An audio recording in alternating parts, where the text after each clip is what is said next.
La semana pasada Marjane Satrapi murió y eso es algo que como que yo no he podido soltar. Y yo no soy una super fan de Satrapi, tampoco soy una experta de su obra, pero hay algo que llevo dándole cabeza por varios días porque yo pienso que hay libros que funcionan como puertas, así como Alicia en el País de las Maravillas. Y una vez tú cruzas esas puertas, es difícil volver para atrás. Y cuando eso ocurre, no solamente cambia tu manera de leer, a veces cambia tu ruta. Y para mí, Satrapi fue una de esas puertas.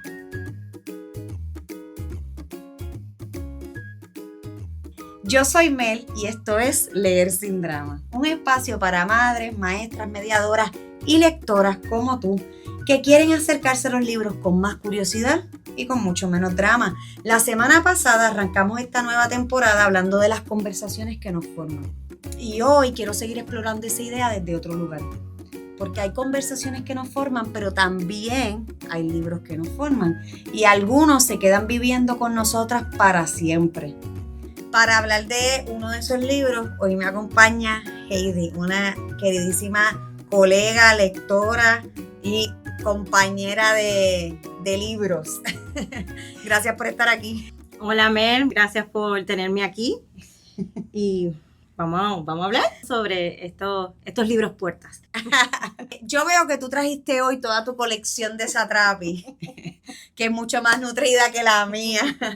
Pero yo creo que para hablar de Satrapi hay que empezar por Persépolis. Estoy de acuerdo. Hay que empezar por Persépolis y me gustaría saber qué hizo Persépolis contigo. Ok, de entrada, vamos. ¿Cómo llegaste a Persépolis? Justo en el 2007, que entiendo que sale la película, yo estaba armando mis maletas y me estaba viendo a Argentina. Y no fue hasta varios años después, yo diría como para el 2011, que estoy allá en Argentina, ya años como que en una búsqueda, y tomé una decisión de tomar más tiempo para mí, una búsqueda de un poco alto lo académico, un poco, ¿verdad? Reformulándome muchas cosas. Y ahí, ok, vamos a empezar a explorar por disfrute propio. Y de momento alguien me dice, mira, yo tengo algo que te puede gustar. Y de momento llega a mí la edición completa, digitalizada de Persepolis. Tomo uno y tomo dos. Y dije, cara, mire qué interesante. Recuerdo haber escuchado la película, nunca había visto el libro. Pero no había visto la película. En ese momento no había visto la película todavía. Pues mira, tú sabes que yo descubrí a Satrapi después. Yo llegué a Persépolis como en el 2014. ¿Ok? Así que qué lindo hablar de eso porque yo siento como librera que muchas veces las personas están buscando las novedades y me encanta saber que llegamos a Persépolis después de que fuera una novedad. Es una lectura que por lo menos para mí, una vez empecé no la podía soltar. Por suerte estaba en un momento donde pues uno se puede ir a una plaza a leer, uno puede leer en transporte público, uno busca sus momentos. Y la verdad es que me pude realmente zambullir en la lectura.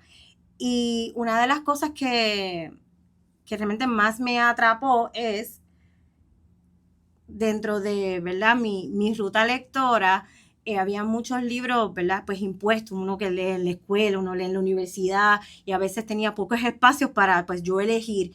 Y pues muchas veces como que en el canon tradicional, pues vemos a muchos niños héroes. Y de momento como que este libro, una mujer que escribe, que ilustra, que tengo ¿verdad? Lo vemos desde niña. O sea, una niña protagonista con su, ¿verdad? Con sus virtudes, con sus defectos, bien vulnerable, y fue bien refrescante como que sentir, yo también estaba viviendo en otro país, en una búsqueda, y fue como que conecté.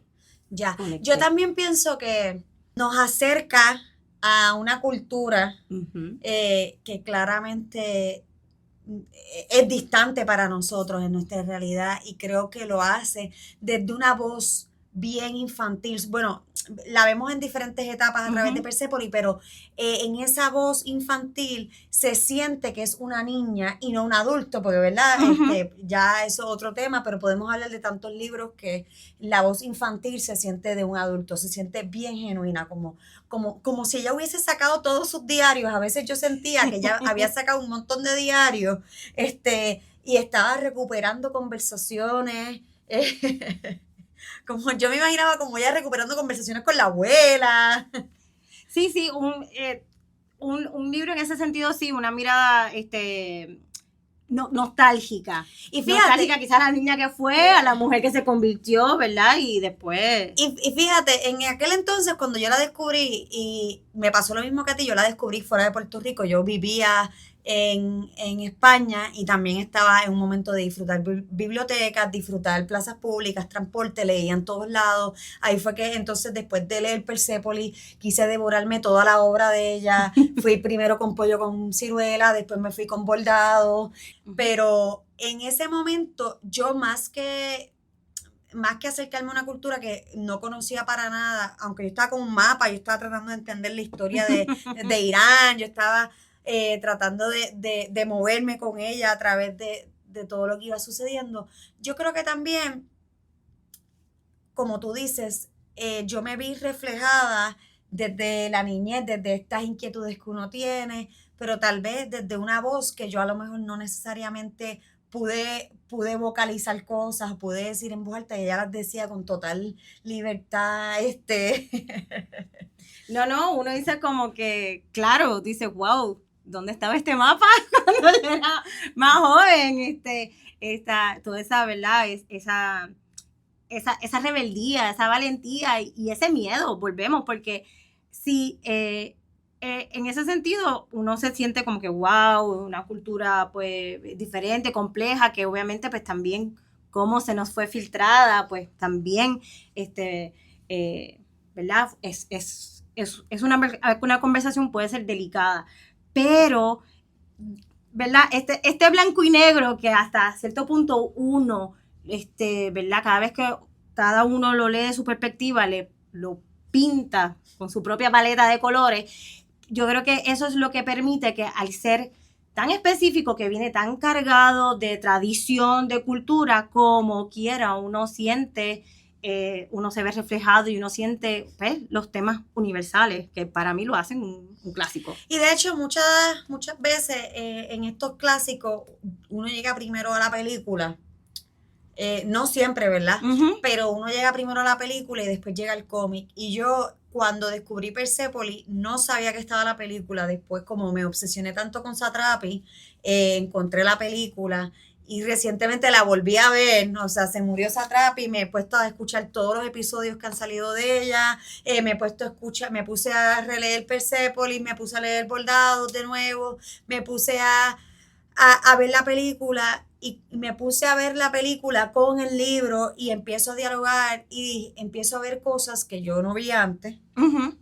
Y empiezo a buscar escenas que yo tenía bien marcadas y no las encuentro por ningún lado, ¿verdad? Y por eso vuelvo a traer aquí cómo tú eres una lectora en un momento y unas cosas te atraviesan y luego tú sigues cambiando como lectora porque pasaste esa puerta precisamente y esa puerta te fue transformando. Yo entré al mundo de los cómics y yo descubrí un montón de cómics. Yo me acuerdo estar caminando. De hecho, el duelo de Persépolis me coge con otro duelo. Hace algunos meses se cerró una librería que me hizo conocer bastante los cómics en Madrid, que se llamaba Tipo Infame, y a mí como que eso se me quedó súper pegado al corazón y de pronto se muere Satrapi y yo como sentí que esa etapa en mí como se sacudió completa y fue como la etapa en la que yo me formé como lectora, porque una cosa bien interesante que yo veo es como en ese momento que tú estás tomando tu libertad, que es 2011, yo estoy 2014 descubriendo a Persépolis, en ese momento yo estoy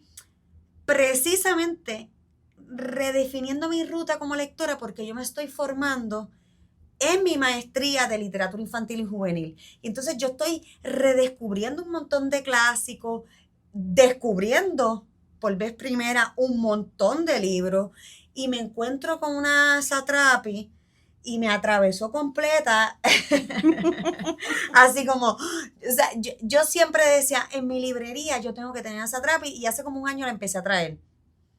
Yo no había vuelto a leer Persépolis desde ese entonces. ¿Tú la habías vuelto a leer? Pues mira, ahora que lo trae, esta cuestión de también de agarrar un libro y retomarlo en otro momento de tu vida, a mí me encanta. Y la oportunidad que tuve, no tan solo con Persépolis, sino como estás hablando de los cómics en general, fue una experiencia que tuve hace poco como maestra de inglés. Estábamos haciendo un proyecto y esta discusión que se está llevando, que si los audiolibros son lecturas, que si las novelas gráficas son lecturas, que si son libros realmente con sustancia. Yo no sé por qué se debate eso. Sí, lo son. Yo tenía estos estudiantes que decían, yo quiero traer, acaban de matar el debate así. Me encanta. O sea, pasando páginas. Y porque tenía muchos jóvenes que es verdad que pues también el mundo ha cambiado de la manera en que ellos, uno como joven, o sea, como nosotras vivimos y fuimos marcados en nuestra juventud, no es la misma manera que ellos la atraviesan. Entonces, como que pues las novelas gráficas, los cómics, las películas, porque claro, una de las cosas que a mí me encanta de Persépolis es antes de ver la película, cómo se siente así ese teatro, luces y sombras, expresionismo así alemán y como quiera ver en la pantalla, es como que wow. Que me encanta la novela gráfica por ese elemento cinematográfico. Te había comentado que era leer y el cine para mí. Y entonces la novela gráfica es para mí un junte espectacular. Pero fíjate, a mí me dio otra dimensión, porque hasta antes de Persépolis yo solamente pensaba que en los cómics las historietas eran, aparte de Mafalda, ¿verdad? Que siempre ha sido otra cuestión histórica. Yo pensaba que era Superman, yo pensaba que era Marvel. Sí, sí. Y cuando yo llegué, por eso es que a mí me vuela tanto la cabeza, porque cuando yo llego a Persépolis, yo después llegué a otro autor que me gusta mucho, que se llama Guy Delis, que es periodista. Eso me abrió ese mundo, así como que yo no me imaginaba que yo podía aprender historia a través de un cómic. Eso fue lo que a mí me voló la cabeza. Algo tan pesado, algo como hablamos, tanta tradición, cultura, tan genuino, tan crudo, sí, totalmente. O sea, yo me acuerdo que yo fui a la biblioteca y yo pedí un mapa. Y yo dije, yo me tiré con Persépolis y pedí el mapa y estoy desplegándome ahí. Y después, ¿cómo yo salgo de este mapa? Espérate. Así. No salga, sigue explorando. No, me deja que la biblioteca cerrada. Mira, pues, ¿qué pasa? Pues yo sé que están en ese plan de ellos, ¿verdad? Como lectores, y había que hacer un proyecto. Y yo, pues, ¿saben qué? Ok, vamos a hacer una unidad de novelas gráficas y vamos a hacer el proyecto final, va a ser, ustedes van a hacer como si fuese una propuesta, someter una propuesta a la editorial de su novela gráfica.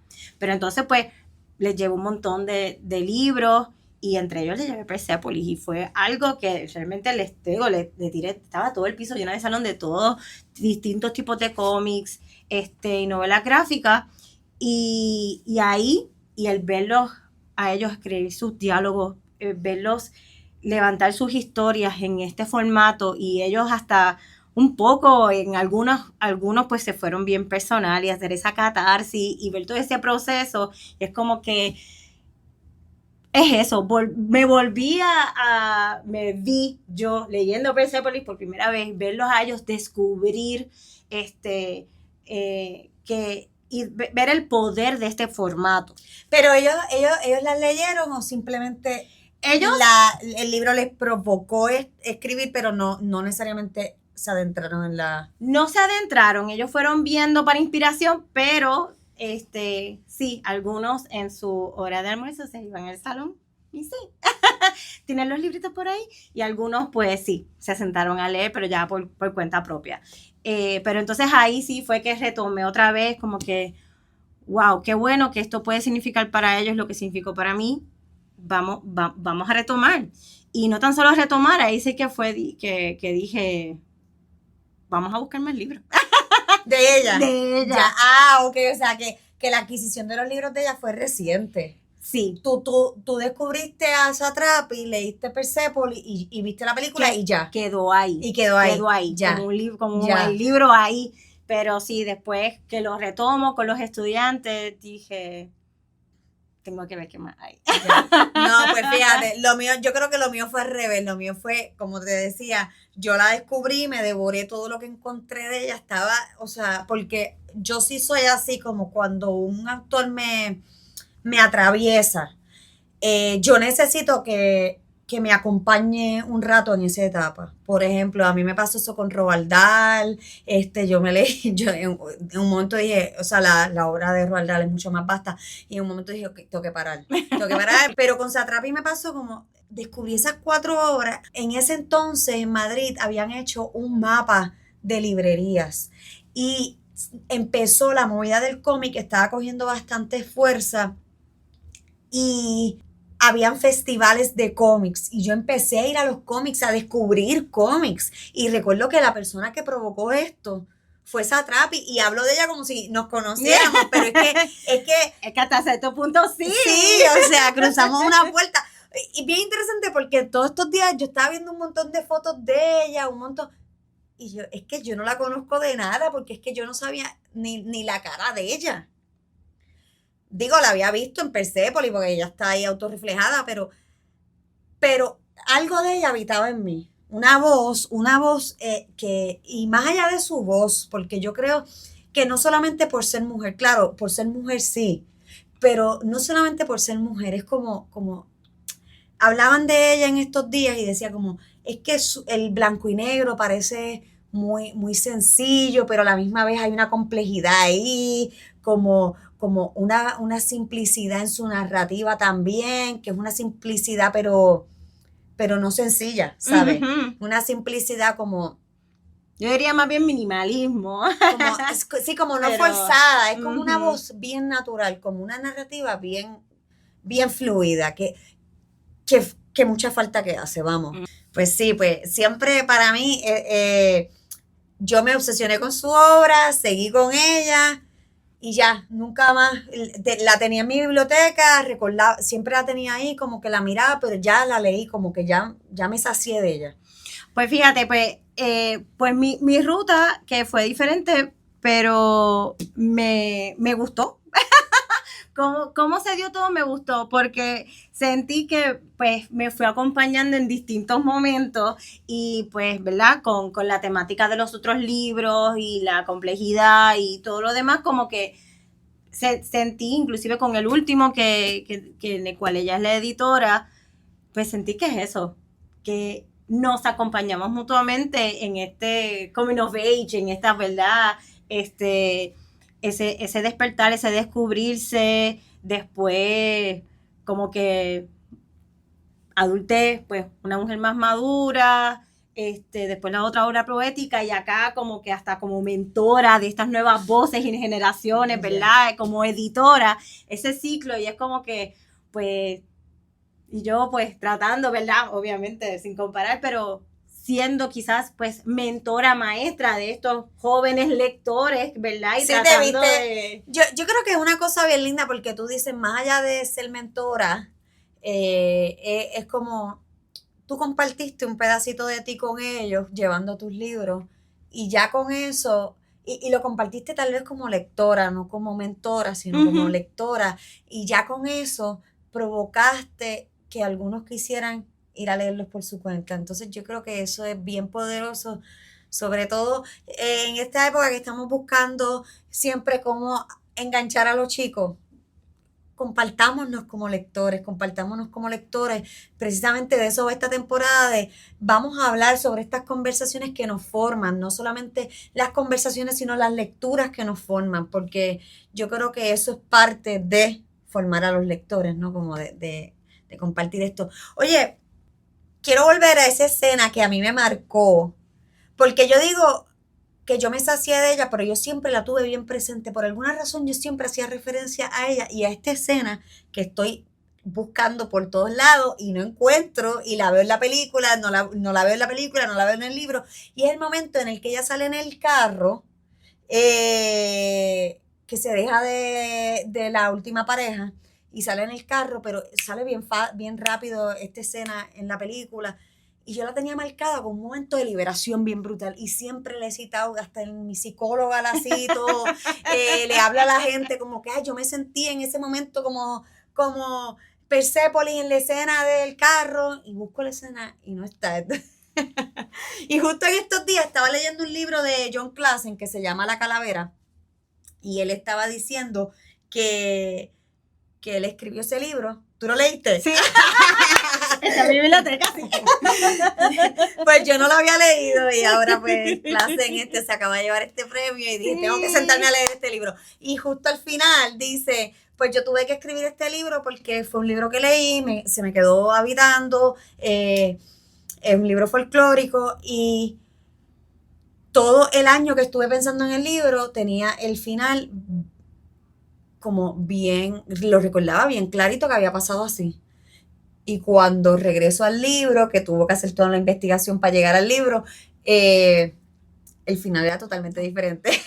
Como la vida misma. Como la vida misma. Entonces yo creo que también, eso habla mucho también de uno como lector, y me encanta que él se abriera al final con esa nota de autor, porque se está compartiendo también como lector, como que me pasó esto, yo me quedé pensando en esto. Entonces yo lo conectaba todo, o sea, y yo estaba desesperadamente en esos días buscando esta escena de...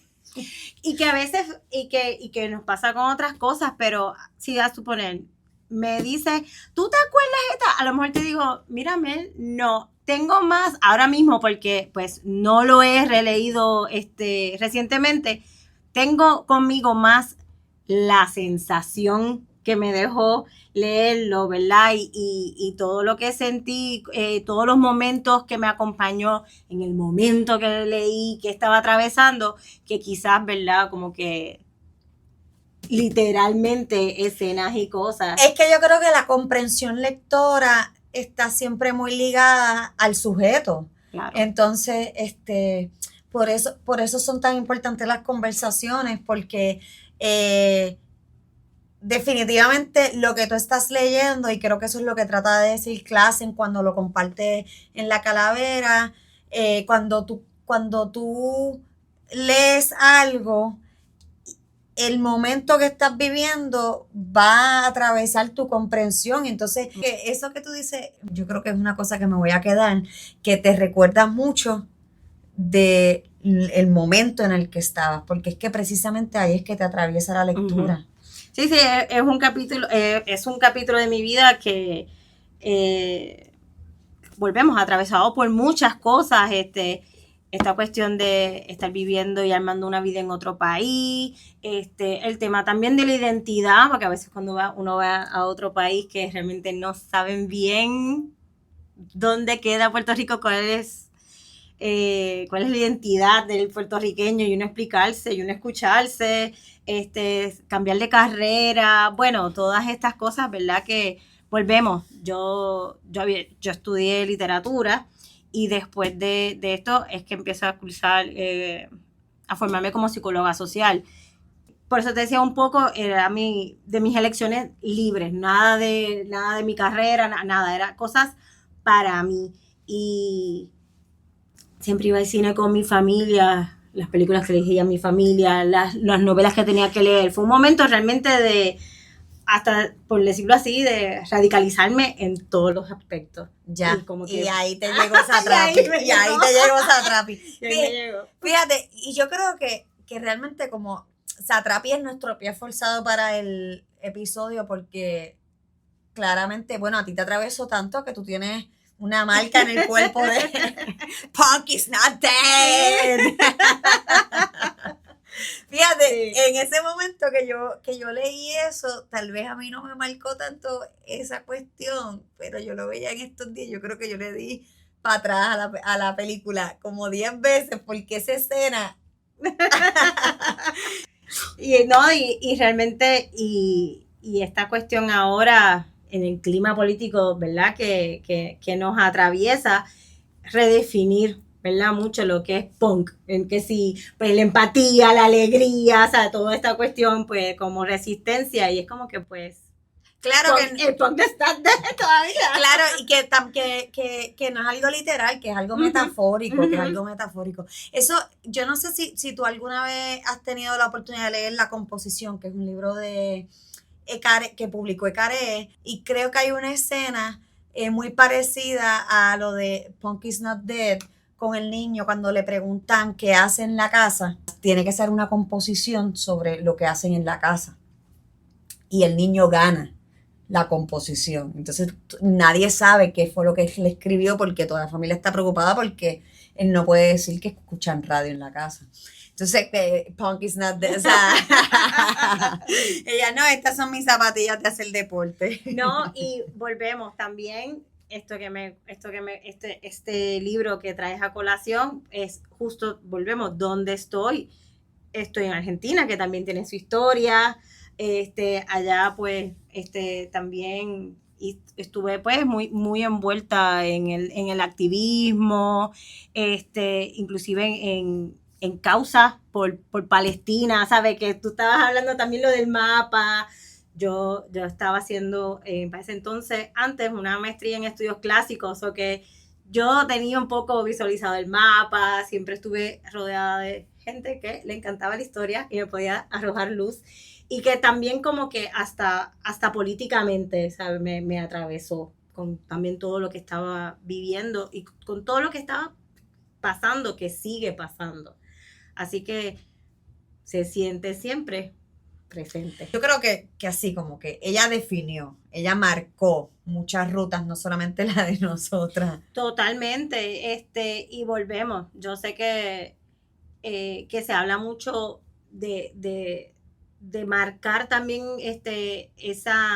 darle legitimidad al formato. Sí, porque más allá que no te adentres o que quizás no estés tan conectado con toda la complejidad cultural. Yo creo que Persepolis o sea, la muerte de Satrapi me lleva a pensar que siempre hay libros que tú disfrutas, siempre hay libros que te marcan y siempre hay libros que se quedan contigo. Y yo creo que Persepolis es un libro que se queda conmigo. O sea, como no hay vuelta atrás en ese camino. Como lo descubrí en el 2014, va a marcar mi etapa, esa ruta en particular que también te marcó a ti en el 2011. Y Persepolis está conmigo para siempre. Bueno, conmigo también, literalmente. Para referencia pueden escribirle a Heidi.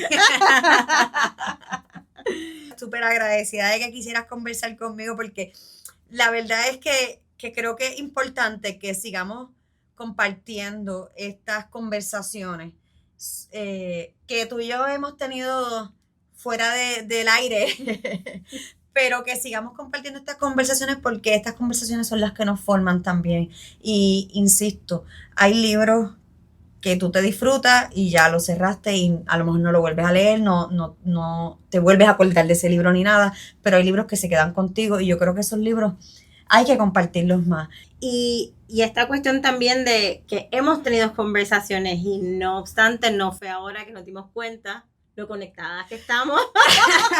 Claro, es que eso es lo lindo, esa es la magia, como yo creo que siempre uno hablando de libros va a compartir intimidades que no suele compartir de otra forma y hemos hablado de Argentina, hemos hablado de España, pero nunca íbamos a llegar a esto. Wow, estábamos pasando por el mismo momento, no en el mismo año, pero por el mismo momento, más o menos en la misma época, pero no el mismo año. Yo creo que eso es lindo. Oye, antes de irnos, yo me quedé también pensando mucho porque tristemente lo que ha comunicado la familia es que Satrapi murió por tristeza. Uh-huh. El esposo murió el año pasado y dicen las personas más allegadas a ella que nunca se recuperó, nunca volvió a ser la misma tras esa muerte.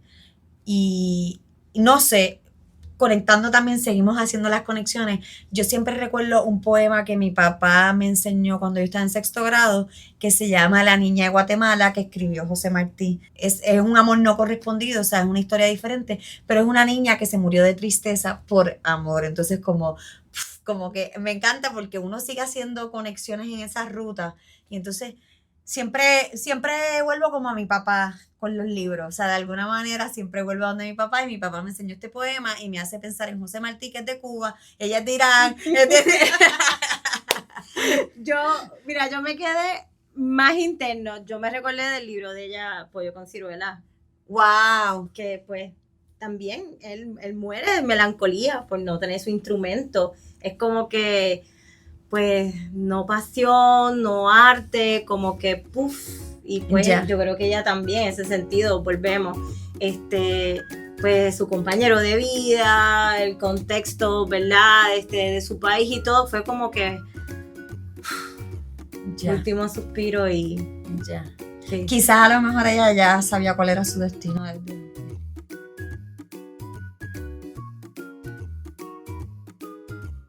¡Wow! ¡Qué profundo! ¿Cómo terminar este episodio así? Bueno, esto fue un episodio especial de Leer Sin Drama. Yo soy Mel y hoy me acompañó Heidi Rodríguez Potter.